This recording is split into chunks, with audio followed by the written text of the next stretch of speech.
नमस्कार दोस्तों, मैं त्रिभुवन कसाना। जैसे कि अभी हमने एक पार्ट पढ़ा था भारत पर तुर्कों का आक्रमण।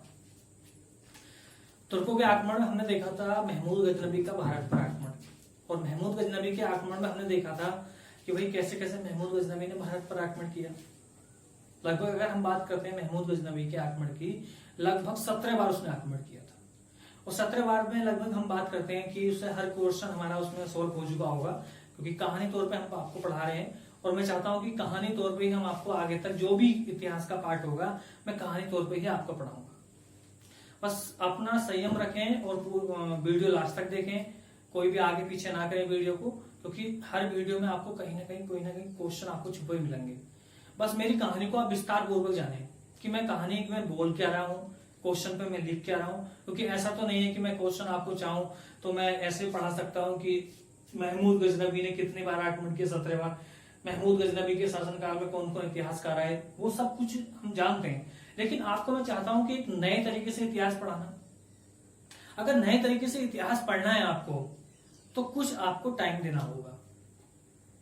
और टाइम देने का मतलब है कि आप कहीं ना कहीं सफलता की ओर पहुंचेंगे।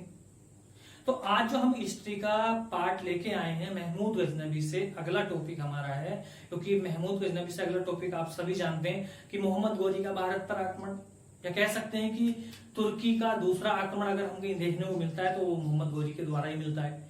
तो मोहम्मद गोरी ने कितनी बार आक्रमण किया है और कब किया है, पहला, अंतिम कब किया है, क्यों किया है? क्योंकि एक कहानी ऐसे मोड़ पे आ चुकी है, कहीं ना कहीं इस इतिहास को अगर आपने नहीं जाना, जो मैं पार्ट आपको आज बनाने आया हूं या आपको बताने आया हूं, क्योंकि यहां से ही इतिहास की शुरुआत होती है।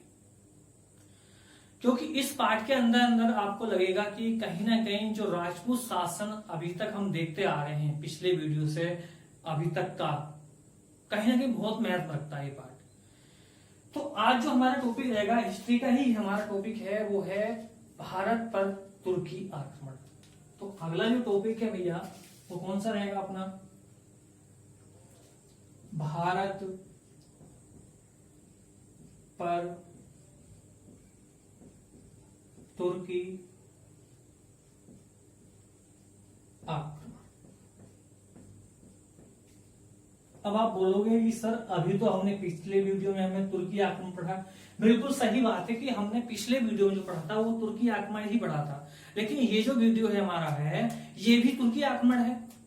अब तुर्की है क्या? ये क्या कोई तुर्की देश है? तो मैं आपको बताना चाहता हूं कि जो पहला आक्रमण हुआ था, क्योंकि महमूद गजनबी आक्रमणकारी था। अगर हम महमूद गजनबी की बात करें, इस आक्रमणकारी की, इसकी जो जाति थी, इसकी जो जाति थी वो थी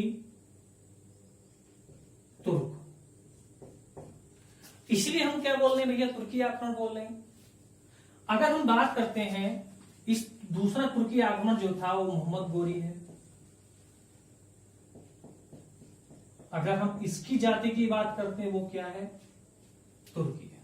तो इसीलिए तो हम बोल रहे हैं कि भारत और तुर्की आक्रमण। अब तुर्की आक्रमण अगर हम बात करते हैं तो उससे पहले हमने देखा था कि 17 बार आक्रमण किया था। और इस आक्रमणकारी की अगर हम बात करते हैं तो इतिहास में आपको वो चीज नहीं बताई जा रही है जो चीज आपको पढ़नी है। ये बता देते हैं कि भाई मोहम्मद गोरी का अगर जैसे हम आक्रमण पढ़ते हैं तो हम देखते हैं लगभग तराइन का प्रथम युद्ध, तराइन का द्वितीय युद्ध, चंदावर का युद्ध। अरे ये चीज तो है, लेकिन आपको कुछ और चीजें भी जाननी है। अगर वो चीजों को जानना थोड़ा टाइम देना पड़ेगा मुझे, तो उन्हीं चीजों को मैं आपको विस्तार पूर्वक बताऊंगा कि कहानी के तौर में बताऊंगा कि वास्तविक कहानी क्या है। तो देखिएगा, मोहम्मद गोरी का आक्रमण अगर हम बात करते हैं कि क्यों हुआ भारत पर, तो मैं आपको थोड़ा सा पिछला वीडियो का थोड़ी जानकारी देना चाह रहा हूं कि जो महमूद गजनबी आया था, सिर्फ उसका उद्देश्य एक था कि भारत में लूटपाट करना, भारत के लूटपाट के साथ साथ उसको धन को एकत्रित करना, अपने पास लाना, ये उद्देश्य था। लेकिन ये जो आक्रमणकारी अब जो हम पढ़ाने आ रहे हैं, आपको जो पढ़ाने जा रहे हैं इस समय, जो आपके सामने चल रहा है टॉपिक, इसका उद्देश्य जो मोहम्मद गोरी है, इसका भारत में 3 उद्देश्य है। 3 उद्देश्य क्या है? भारत में धन दौलत लूटना, भारत में इस्लाम धर्म की स्थापना करना, और भारत को एक तरह से, संपूर्ण भारत को एक तरह से कह सकते हैं कि तुर्की साम्राज्य में स्थापित करना है। थोड़ी भैया गर्मी पड़ रही है, माफी चाह रहा हूं उसके लिए, क्योंकि गर्मी में वीडियो चल रहा है। तो ये बात आपको समझ में आ चुकी है होगी, तीन उद्देश्य है। तो मोहम्मद गोरी का आक्रमण की अगर हम जानकारी देखते हैं तो मोहम्मद गोरी के आक्रमण हमें देखने को मिलते हैं 2-3 बारों में। लेकिन अगर हम बात करते हैं तो मोहम्मद गोरी से अगर आपसे पूछा जाए कि थोड़ा सा देखिएगा, इससे पहले हम आक्रमणकारी में आपको थोड़ी सी बैक करना, एक पढ़ चुके हैं मोहम्मद बिन कासिम। मैं आपको बताना चाह रहा हूं कि कौन कौन से हम आक्रमणकारी पढ़ चुके हैं। एक तो पढ़ चुके हैं मोहम्मद बिन कासिम, दूसरा हम पढ़ चुके हैं महमूद गजनबी,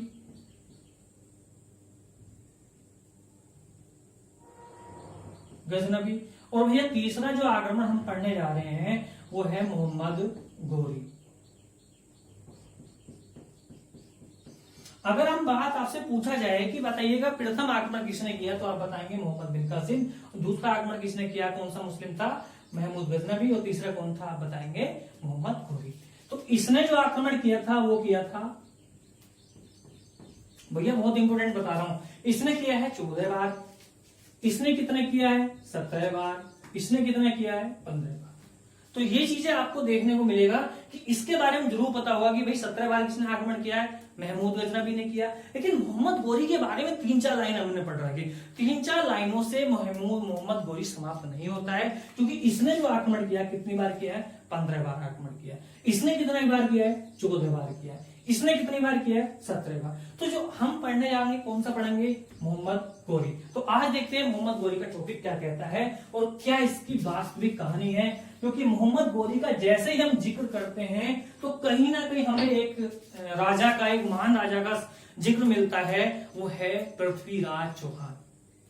वही पृथ्वीराज चौहान जिसने की तराइन का प्रथम युद्ध लड़ा है, वही पृथ्वीराज चौहान जिसने की तराइन का द्वितीय युद्ध लड़ा है। तो देखते हैं कि मोहम्मद गोरी का पहला आक्रमण क्या था। तो मोहम्मद गोरी का आक्रमण की आप उद्देश्य जान चुके होंगे कि मोहम्मद गोरी का उद्देश्य क्या है। मोहम्मद गोरी का उद्देश्य भारत में इस्लाम धर्म की स्थापना करना ही मोहम्मद गोरी का क्या है भैया, उद्देश्य है। मैं आपको बैक कहानी नहीं बता रहा हूं, आज सीधा मैं भारत लेके आ रहा हूं, क्योंकि मोहम्मद गोरी का टॉपिक बहुत बड़ा है। अगर मैं आपको पॉइंट टू पॉइंट पढ़ाऊंगा तो आप शायद समझ सकते हैं कि इतिहास को ना जान पाए। अगर मैं आपको कहानी के रूप में आपको बताऊंगा तो शायद आपके दिमाग में कहीं ना कहीं मैं समझता हूं कि 70% आपके दिमाग में ये कहानी आपके फीड हो जाएगी और आप मोहम्मद गोरी को आसानी से कर सकते हैं। ठीक है, तो आज भी हम टॉपिक करते हैं, 15 बार के हम जिक्र करते हैं। देखिएगा भैया, पहले आक्रमण की अगर हम बात करते हैं तो मोहम्मद गोरी का 1175 ईस्वी मुल्तान के विरुद्ध था। मुल्तान, तो 1175 ईस्वी में मुल्तान के विरुद्ध था। तो मुल्तान में क्या था भैया, तो मुल्तान में एक जाति थी, उस जाति का नाम बताना चाह रहा हूं, कमराथी। कमराथी। तो यहां पर मोहम्मद गोरी ने पहला आक्रमण किया और मोहम्मद गोरी देखिएगा वही गोमल दर्रे को पार करते हुए भारत पर आक्रमण करता है। और यहां पर देखिएगा 1175 ईस्वी में मोहम्मद गोरी का पहला आक्रमण होता है मुल्तान राज्य पर। और यहां पर देखते हैं कि एक तरह से एक कमराथी जाति थी, उससे मुकाबला होता है और कमराथी जाति के बहुत साहस लगाती है, लेकिन बताते हैं कि मोहम्मद गोरी की उस विशाल सेनाओं का सामना नहीं कर पाती है। अंत में जाकर क्या हो जाती है, कमराथी राज्य की पराजय हो जाती है। लेकिन बताते हैं कि कमराथी राज्य जो था, कमराथी जो जाति थी, माफी चाह रहा हूं भैया थोड़ा सा गलत हो गया हो, तो कमराथी जो जाति थी उसके जो कुछ और भी राज्य थे, क्योंकि मुल्तान की राजधानी हुआ करती थी कुछ। अगर हम बात करते हैं कि मुल्तान की राजधानी थी 1176 ईस्वी में उच्च।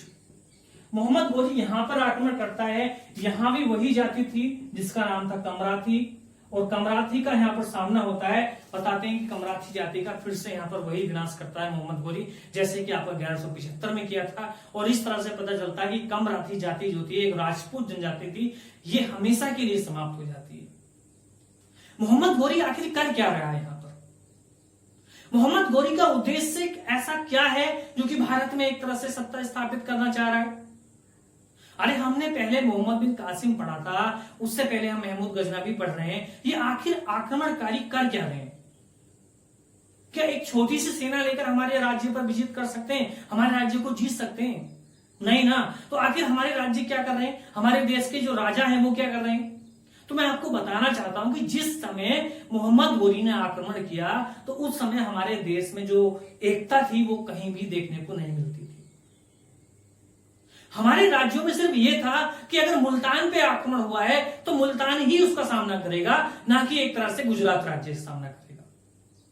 मोहम्मद गोरी 2 बार जीत चुका है, 1175 ईस्वी, 1176 ईस्वी। तो इस तरह से मोहम्मद गोरी ने अपनी 2 जगह पैर जमा दी। तो मोहम्मद गोरी की अगर हम बात करते हैं, तीसरा आक्रमण मोहम्मद गोरी 1100 अगर हम बात करते हैं 78 ईस्वी में एक मुल्तान राज्य को छोड़कर अगर हम बात करते हैं गुजरात राज्य पर आक्रमण करता है। तो गुजरात राज्य की अगर हम बात करते हैं तो यहाँ का एक राजा था भीमदूत्य, और अगर हम बात करते हैं इन्हीं के पिता थे मूल राजदूत्य। बताते हैं कि मोहम्मद गोरी इन दोनों विजय के बाद इतना प्रभावित हो चुका था, इतना खुश हो चुका था, उसको लग रहा था कि भारत को जीतना बहुत ही आसान है। लेकिन मोहम्मद गोरी की कहीं ना कहीं गुजरात राज्य के लिए अपनी सेना बढ़ाना बहुत बड़ी भूल थी। मोहम्मद गोरी ये नहीं जानता था हमारे राज्य में, हमारे देश के अंदर अभी भी बहुत ही वीर राजा पड़े हैं। मोहम्मद गोरी ने 1178 ईस्वी में यहां पर आक्रमण करता है गुजरात राज्य पर, और जिस समय गुजरात राज्य पर आक्रमण करता है तो बताते हैं कि यहां पर मोहम्मद गोरी का जो मुकाबला होता है भैया, वो होता है भीमदूत्य। 1 मिनट रुक जाए भैया, गर्मी बहुत लग रही है। तो जब मुल्तान राज्य पर यहां पर सामना होता है, सॉरी माफी चाह रहा हूं, गुजरात राज्य पर जब यहां पर आक्रमण होता है तो यहां का जो राजा था वो भीमदूत्य था।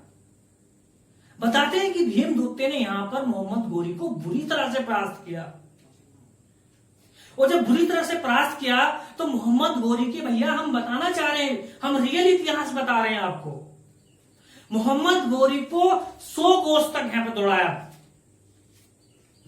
और मोहम्मद गोरी अपने विशाल सेनाओं के साथ भाग गया कहां के लिए? गजनी के लिए।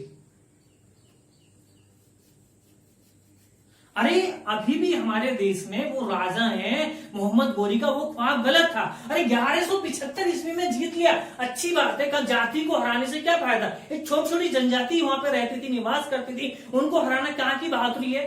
अरे हमारे राजा से अभी लड़े तो पता चलता है कि 100 कोस मील दूर तक भगाया गया। मोहम्मद गोरी को लगता है यहां पर इस हार के बाद कि मोहम्मद गोरी को ये सोच में पड़ जाता है कि लगता है कि मैं भारत को नहीं जीत सकता हूं, मुझे भारत के केंद्र तक पहुंचने के लिए बहुत ही शक्तिशाली सेना चाहिए। तो इसीलिए मोहम्मद गोरी की अगर हम बात करते हैं तो मोहम्मद गोरी ने अपना ध्यान एक दक्षिण भारत से हटाकर वही पश्चिमी भारत पर लगा दिया कि जहां पर की आपकी कमराथी जाती थी, जहां की मुल्तान पर आक्रमण किया था, जहां की उच्च पर आक्रमण किया था, जहां पर की प्रथम बार आक्रमण करने के बाद उसको विजय प्राप्त हुई थी। इसीलिए अगर हम बात करते हैं मोहम्मद गोरी अपना चौथा आक्रमण करता है 1181 ईस्वी की अगर हम बात करते हैं पेशावर, सॉरी माफी चाहूंगी, लाहौर पे आक्रमण करता है। तो लाहौर का एक छोटा सा शासक हुआ करता था, तो उसका नाम था आपका मलिक खुसरो। मलिक खुसरो का यहां पर सामना होता है। मलिक खुसरो कोई और नहीं है, जिस समय हम आपको महमूद गजनवी पढ़ा रहे थे तो महमूद गजनवी का ये क्या है? एक पोत्र है, पोता है। कहीं ना कहीं अगर हम बात करते हैं तो महमूद गजनवी के एक प्रभाव खत्म होने के साथ साथ उसके कहीं ना कहीं वंशज यहाँ पर निवास कर रहे थे। इसीलिए अगर हम बात करते हैं तो पश्चिमी भारत में 1181 ईस्वी लाहौर पर आक्रमण करता है, और जब लाहौर पर आक्रमण करता है तो यहाँ पर मलिक खुसरो का सामना होता है, और मलिक खुसरो से यहाँ पर बताते हैं कि मोहम्मद गोरी जीत जाता है। तो इसीलिए अगर हम बात करते हैं तो इसका 5वां आक्रमण अगर हम देखते हैं तो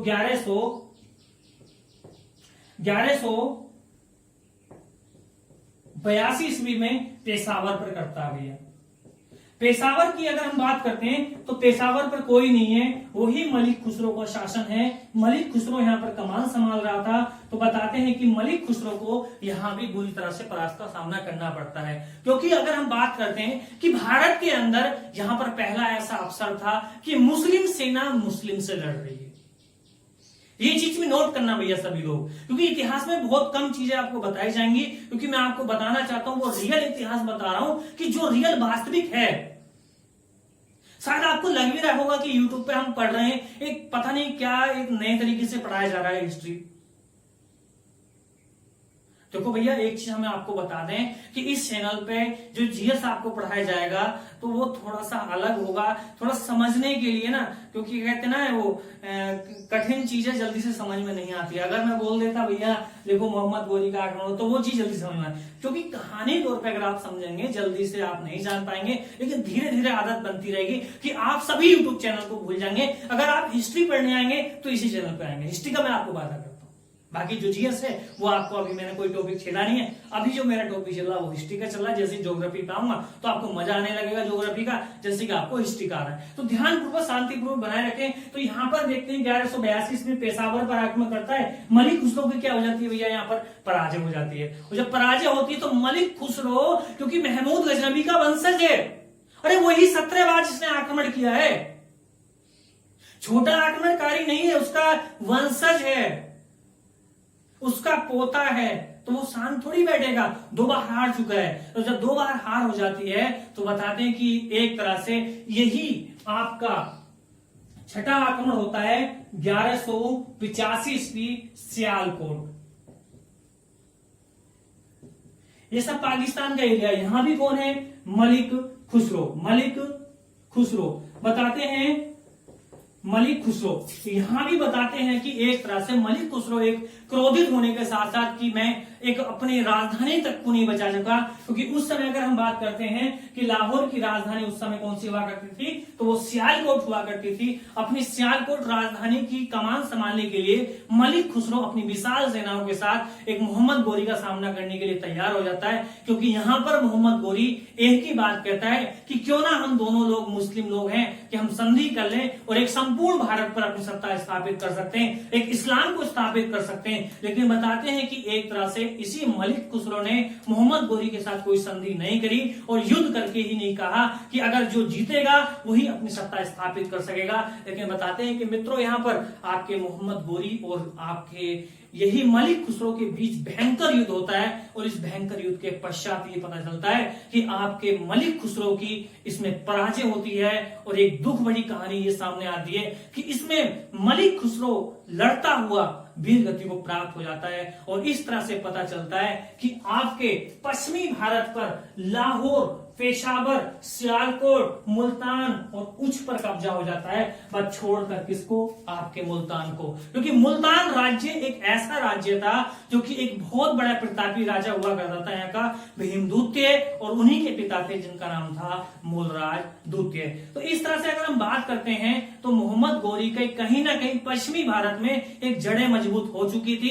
अब मोहम्मद गोरी उसी भारत के सपने देखने लगा है जो भारत उसको चाहिए था, वही सपने देखने लगा है जहां पर कि वो उसकी पराजय हुई थी। लेकिन मैं आपको मित्रों एक बात और बताना चाहता हूं कि भारत के अंदर अभी भी वो वीर राजा हैं जिनका जिक्र मैं आपके सामने पेश करना चाह रहा हूं। उन राजाओं की अगर मैं बात करता हूं तो वही पृथ्वीराज चौहान तृतीय, जो कि अभी भी अपनी सहानुभूति के लिए उनका परिचय आज भी जीवित है। वो जानते हैं सभी लोग मोहम्मद गोरी को, उन्होंने कई बार परास्त किया था। इतिहास दबाया जाता है, लेकिन मैं आपको आज सच्चाई बताना चाह रहा हूं कि वास्तविक सच्चाई इतिहास की है क्या। तो थोड़ी सी मैं आपको बताना चाहता हूं, क्योंकि हम आ चुके हैं 1185 ईस्वी। जब 1185 ईस्वी में आ चुके हैं तो आपने पढ़ रखा होगा इतिहास के अंदर कि आपको पढ़ने को मिलता है तराइन का प्रथम युद्ध, आपको पढ़ने को मिलता है तराइन का द्वितीय युद्ध, आपको मिलता है आपका चंदावर का युद्ध। क्योंकि इन युद्धों की कहानी एकदम समाप्त नहीं होती है, इनमें बहुत बड़ा विस्तार है। तो इसी कहानी के साथ में अगले आपके पार्ट में उपस्थित होता हूं।